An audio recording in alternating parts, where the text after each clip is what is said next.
거주하고 있는 연립주택 매도 네. 시점이 언제쯤 나올까 싶어서 한번 연락 좀 드려봤거든요. 네, 전화 잘 주셨고요. 주소가 어떻게 될까요? 도봉로 13 가길 강북구 도봉로 13 가길 9-13. 9-13. 지금 거주 네네. 중이신 건가요? 네네. 네, 알겠습니다. 바로 상담 이어갈게요. 인사 바로 나눠볼게요. 네, 안녕하세요. 예, 안녕하십니까. 우리 시청자분님은 이건 미아재정비 촉진지구 안에 있는 물건이네요. 네네네. 네, 그러면 이 물건의 가치는 언제라기보다는 단계로 보셔야 돼요. 자, 우리가 재정비 촉진지구는 거의 대다수가 다 이제 재개발로 진행이 되잖아요. 네네. 진행은. 그럼 네. 물론 도시환경 정비 사업이라는 것도 있는데 어쨌든 재개발이든 도시환경 정비 사업이든 단계가 있단 말이에요. 추진위원회 단계가 있고 조합 설립 단계가 있고 사업 시행 인가 단계가 있고 그다음에 이제 관리 처분하면은 요때 이제 모든 것이 이제 결정이 되는데 그러면 나는 얘를 어느 단계까지 끌고 가다가 팔 것이냐 이 질문이 하나가 있고요. 단계. 두 번째는 단계와 관계없이 시점적으로 부동산 전체의 흐름으로 이 매도 판단을 할 수 있는 이 두 가지를 봐야 되는 거예요. 네. 자, 그럼 이 지역은 이 진행 자체가 굉장히 지금 뭐 너무 느리죠. 네. 네, 너무 느리고 이게 제대로 될지 안 될지도 모르죠. 네네. 그게 왜 그러냐면은 얘가 역세권이잖아요. 네. 역세권 아예 비역세권에 뭐 여기 동부 센트럴빌 아파트가 있는데 여기 아파트가 없는 상태의 과거로 예상을 해봅시다. 이 동네는 재건축 안 하면 재개발 안 하면 할 게 없죠. 그렇죠. 그러니까 여기는 마음이 실천적으로 모으기가 쉬운 거예요. 근데 얘는 역세권이잖아요. 네네. 역세권에 있는 많은 집들은 아니 내가 지금 상업 업무시설로 활용도 하고 임대도 주고 있고 뭐도 많이 하고 있단 말이에요. 그렇죠? 그런데 네네. 빨리 나는 급하게 난 확실한 돈이 아닐 것 같으면 난 굳이 그렇게 할 이유가 없는 거예요. 네. 그러니까 이런 지역은 보니까 준주거 지역으로 보이는데 사실상 개발을 기대한다는 거는 재패는 있는데 되기는 돼요. 그런데 언제 될지 몰라 이게요. 네. 그러다 보면 여기 이런 데 있는 연립은 자 이거 부숴서 짓지도 제대로 못하고 이러지도 저러지도 못하고 불편한 상태대로 세월이 가버리는데 문제는 우리가 아파트가 예를 들어서 7년에서 한 13년 정도 주기를 가지고 한 번씩 이렇게 움직인다고 가정을 하면은 여기서 한 10년 이상 묶여버리면 내가 40대부터 60대까지 우리가 투자를 한다고 보면은 평생에 아파트 투자할 수 있는 이런 주택 투자할 수 있는 기간이 절반이 날아가 버리는 거예요. 기회가 한 번밖에 없어져 버리는 거예요. 그만큼 여기에 살고 있으면 기회비용이 많아요.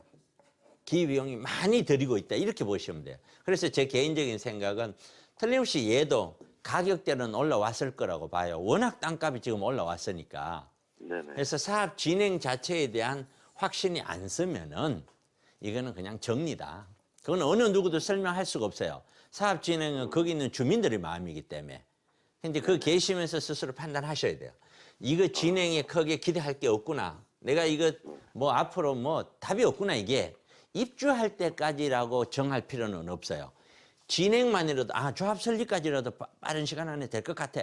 이러면은 문제가 다른데 그런 것조차도 안 보인다. 이게. 그러면은 이거는 단계 자체가 흐름으로 봐야 돼. 그럼 흐름은 뭐냐면 아파트 가격이 지금까지 이렇게 올라왔는데 그럼 이게 계속 올라갈 거냐? 저는 그렇게는 안 본다는 거예요. 분명히 쉬어가는 타이밍이 있다는 거예요. 그 쉬어가는 타이밍을 어느 누구든지 정확하게 표현할 수는 없는 거거든요. 근데 어떤 일이 있었냐면은 우리가 쭉 가격이 올라서 07년도, 08년도, 09년도 과거에 한 10년 넘게 전에 이때 금융위기가 왔거든요. 네네. 그럼 07년도 가격이 올랐다가 08년도 주춤하고 내렸어요. 서울에요. 그러더니 09년도 다시 올라요. 가격이 안 떨어지나 보다 했더니 10년도 가서 10년도 말에 떨어지기 시작을 해요. 그러더니 11년, 12년도에 왕창 떨어져서 이 가격이 06년도 가격하고 같아져 버렸어요.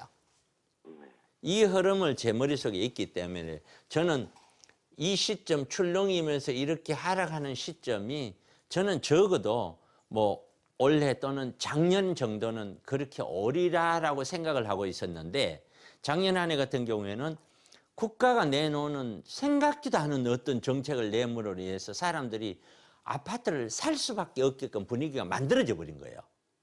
예. 작년 같은 경우는. 그러니까 조금 작년에는 아주 이해하기 힘든 한 해라고 봐야 돼요. 가격이 오르든 내리든 이해는 돼야 되는데 이해하기 힘든 형태가 정책에 의해서 나와버린 거죠.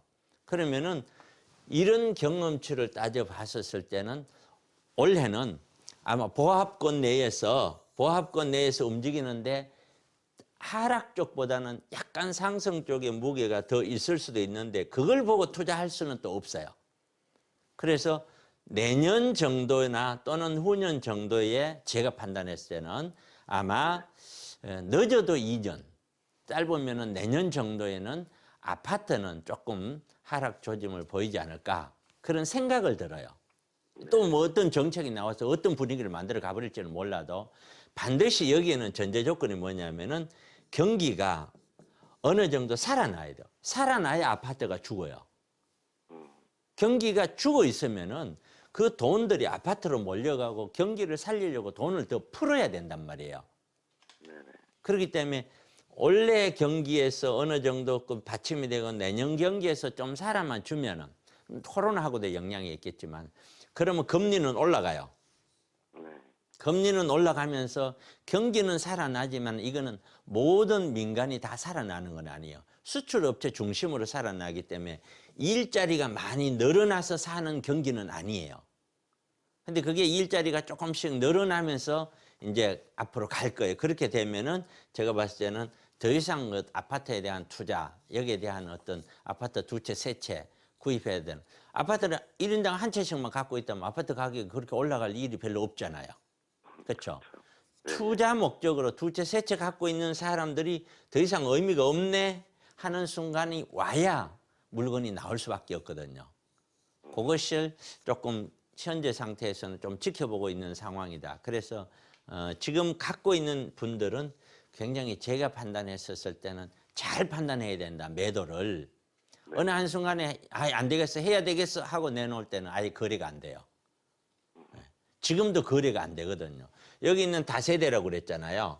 네네. 그러면 이 다세대를 A라는 사람이 구입한다라는 입장에서 보면은 내가 무주택자 같으면 구입할 수도 있어요.